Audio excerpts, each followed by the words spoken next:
So you're the head of a third world country like Sri Lanka, loved by your 22 million devoted followers, and in charge of the entire country, but that's just not enough. Yes, you have power, but your salary stinks. What good is power if you can't afford to support your family and fly them around on private jets? As the head of this fine country, you should be paid what you're worth, and the only way to do that is to work harder. The Sri Lankan people have the numbers and they've had enough of the ruling Rajapaksa dynasty, which has plowed the nation dry for more than a decade. While they were in power, they stashed billions of dollars abroad, and when the people had enough, they simply packed up their belongings and left the country, never to be seen again.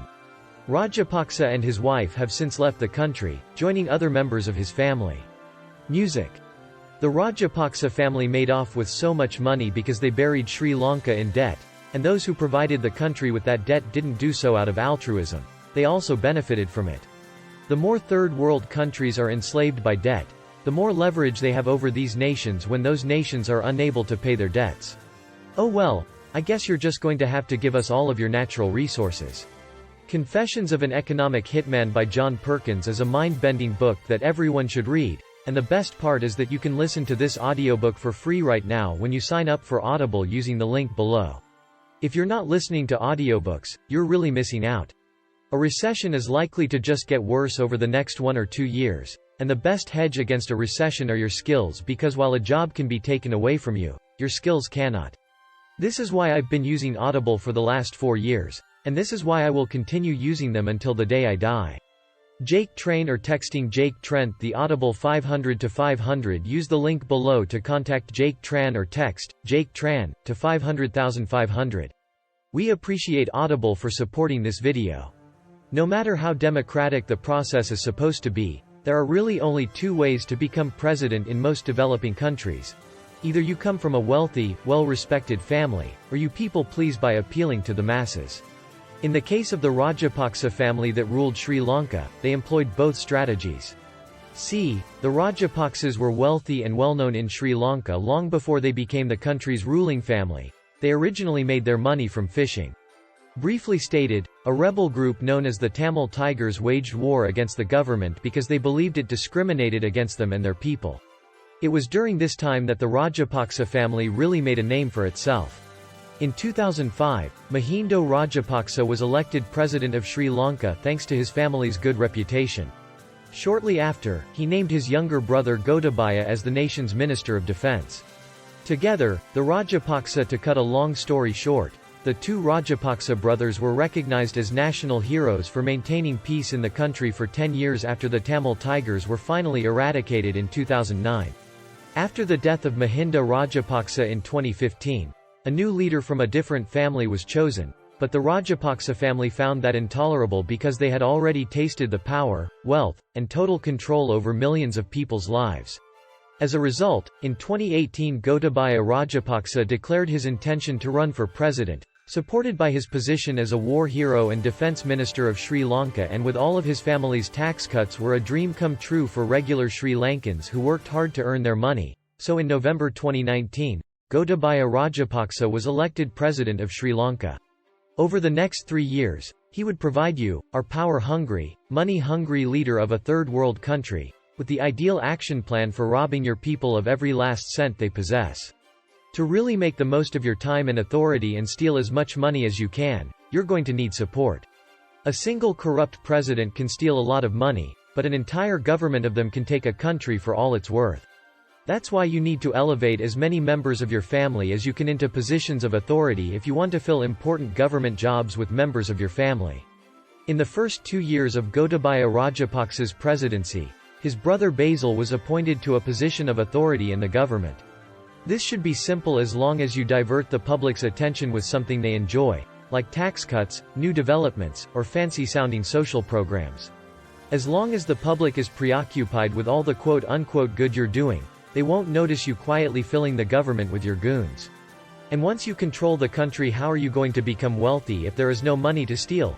That's where our guy Gotabaya steps in with the winning strategy once more, because in 2020, he faced a similar challenge because the tax cuts he had promised had reduced government revenue by 25%, and then COVID showed up and shut down the tourism sector, which was responsible for 12% of the nation's GDP. This reduced the amount of money available for his family to steal or misappropriate, but fortunately, that's where the magic of debt comes in. See, it's very simple for third world countries to get money from banking organizations like the International Monetary Fund or IMF, the World Bank, or China. You simply go to them and say, our people are suffering, we don't have any food or infrastructure you need. These people aren't giving you money out of the goodness of their hearts. They're giving you a loan that you have to pay back with interest. When you can't repay them, they tighten the noose around you, and your country comes under their influence and control, which is what happened. You claim that these projects will advance your country, and you can pay them all back with interest no problem. Then they'll write you a fat check as a thank you. It doesn't matter if the bank account is under their name and not yours. In fact, it should be under their name and not yours. All that matters is that you are able to spend the money as if it were your own. If that strategy attracts too much attention, you can easily make a deal with an outside business to do the work for you. Just arrange an under-the-tab payment arrangement. Calm down. You never struggle to obtain approval for payments or projects because you are all equally corrupt and happy to drain the country's finances. The more debt you accrue, the more pointless buildings you build, the more money you stand to make, and this is exactly what the Rajapaksa dynasty did in Sri Lanka. By 2019, foreign debt was around 42% of the country's GDP, meaning the Sri Lankan government would have to use almost half of all the money each person earned. This person borrowed $56 billion in 2 years, and you know what that means. A good chunk of that $56 billion went straight into their pockets. This meant that even if the government took all the money the entire country made in a year, it still wouldn't be enough to pay off its debt. So now that you've extracted that information, you can see that Sri Lanka's foreign debt ballooned to 119% of its GDP just 2 years later in 2021. The great thing is that there's an entire industry that specializes in helping people like you who value privacy set these things up. It's just a quick Google search away, but beware sometimes. As you're bleeding your country dry, you want to make sure all that money flows to offshore accounts using all kinds of phony shell companies and bank accounts, so it will be virtually impossible to trace the money back to you and you'll be able to enjoy your stolen millions in peace.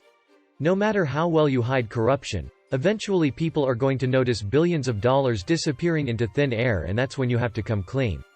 Just one of the family's lower-level government members was reportedly worth $160 million, and there's no way all of it came from their coconut and rice farming. Applause. Hundreds of presidents throughout the world have plundered millions from their nations while still maintaining the people's faith in their governments, but Gotabaya Rajapaksa lacked that expertise. If your country is on fire, there's a chance you can weather the storm. By the end of 2021, Sri Lanka was running out of everything, including food, fuel, electricity, medicine, and paper that schools needed to print exams on. Within a short period of time, 500,000 Sri Lankans fell into poverty because everything had to be imported, and things like food and gas had become completely unaffordable due to the sky-high fuel prices. You